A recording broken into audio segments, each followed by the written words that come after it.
Crossovers.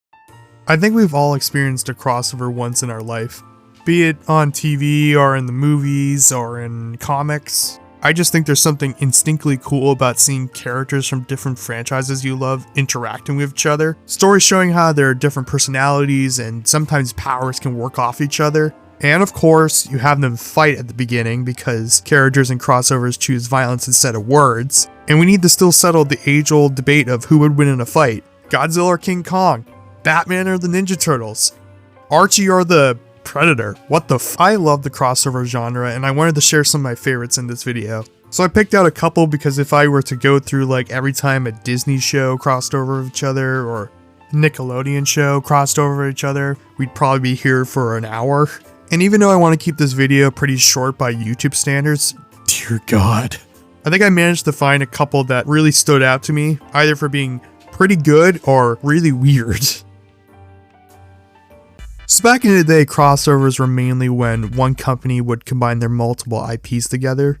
So like any superhero team-up comics like Avengers or Justice League count, and all the big Avengers style Marvel films count as well, but listing off a bunch of superhero comics would also make this video really long. So I think we'll start with another franchise that's crossover with many others, and that's the Transformers franchise. They've had so many crossovers over the years, it could be its own video, but other YouTubers who cover Transformers solely have already done deep dives on this, so I don't really want to repeat what they've said. You have the inevitable G.I. Joe and Transformers crossover that has like a 40-60 chance of actually being good, and about an 80-20 chance of being absolutely horrible. What is even happening in this panel? But the crossovers don't stop there. You have Star Trek vs. Transformers, which was a miniseries released in 2018. Yes, I am looking at the Wikipedia for this. I have not read this comic. Basically, the crew of the Enterprise discovered the Autobots, and the Klingons also discovered the Decepticons. There's even a time where the Enterprise turns into a giant robot and fights Trypticon. There was Transformers in Back to the Future, which also saw the DeLorean turning into a giant robot, and saw Marty waking up in a dystopic future where the Decepticons killed most of the Autobots and had already conquered Earth. Wait, that's the plot of this? Then there was Transformers in Ghostbusters, which saw the Ecto-1 turning into a giant robot named Ectotron. They always turn the iconic vehicle into a robot in these crossovers. And it's all Ectotron and the Ghostbusters fighting Starscream's ghost. Like, that is actually pretty awesome.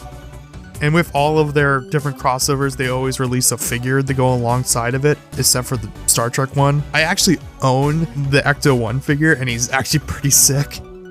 And then there's Transformers meets My Little Pony. I think we should just move on to the next one. The Scooby-Doo franchise has also had a lot of crossovers over the years, mainly because I think they've run out of ideas to do with the series. There's a bunch of Scooby-Doo and Batman, which sees Batman's greatest rogues gallery be defeated by a bunch of teenagers and their talking dog. Isn't that just the Bat Family? There was Scooby-Doo meets Kiss, which my cousin showed me when I was a kid. All I can remember is they turned the band into wizards and they summoned a giant guitar ship and traveled through time and space through the power of rock and roll. I'm not making this up, this is an actual movie, someone paid for this. They did a Scooby-Doo meets Courage the Cowardly Dog, which I have not watched, but that actually fits. There's a Scooby-Doo and Supernatural crossover because, you know, fighting demons is my favorite part of Scooby-Doo.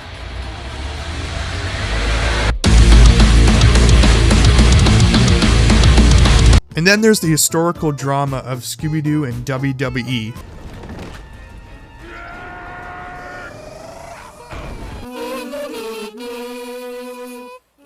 I think this clip just speaks for itself. I think if you grew up in the early 2000s, you probably remember the Jimmy Timmy Power Hour, the Infinity War of Nickelodeon, if you will. I haven't seen this in so long, and I forget how interesting the style of Jimmy Neutron is.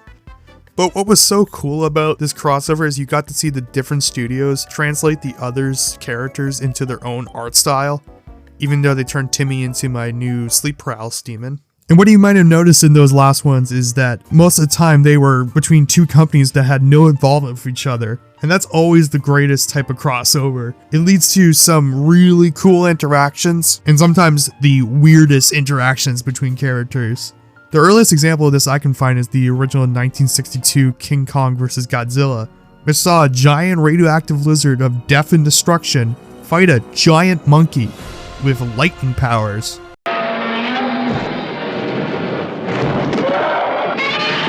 and lose. You gotta love kaiju movies, man. And in 2021, we got a rematch between these two titans, and my boy Goji finally won. And yes, this still counts. They still need to pay for a license for him. Then you have even weirder ones like Superman the Quick Bunny. Superman and the Quick Bunny. Because we all know Superman's famous tagline, truth, justice, and capitalism rules. Or the historical basketball match between Godzilla and Charles Barkley. Yes, this is a real comic. Or Justice League versus Godzilla versus Kong. Can they shorten that name? And then there's the Archie versus Predator comic that I mentioned at the beginning. I don't know how to describe this comic, and I don't know how much I can actually show of it on YouTube. It's so unnecessarily violent for an Archie comic, except for the time he got shot. Pretty much every Archie character you know dies in this comic. Riverdale wishes it could be this comic. And while it's cool when it's two companies combined together, what's even cooler is when it's a whole collection of companies combining their characters together. And there's no better example of this than Super Smash Brothers, baby! That's right, you saw it in the thumbnail. And as the tagline says, they're all here, except Waluigi. I mean, they even put the T-Rex from Fossil Fighters in this game as a power card. Like, does anyone remember Fossil Fighters? There are just so many playable characters in this game. I know that sounds like an ad, but this game is like, oh jeez, it's 6 years old. But you have characters like Sonic, Mega Man, Duck Hunt Dog, Banjo-Kazooie, Ryu, Ken, Sans from Undertale, Steve from Minecraft, and just like so many JRPG characters. Why is there so many JRPG characters? I mean, you could have swapped one of them for Waluigi. This game is the ultimate of who would win in a fight. You have Mario or Sonic, Samus or Mega Man, Isabelle or a fucking space dragon. And the only stake in this conflict, like many Nintendo games, is if you'll still have friends after you win. Now, another great example of this was back in 2014 with the release of the first LEGO movie. That's $37. Awesome! I love the first LEGO movie. It's one of my favorite films of all time, and no, it's not because I'm a shill for LEGO. I just need the new LEGO Great Deco Tree available now for $38,999. What makes the LEGO movie so great is that it's just some kid playing with all of his different LEGO sets.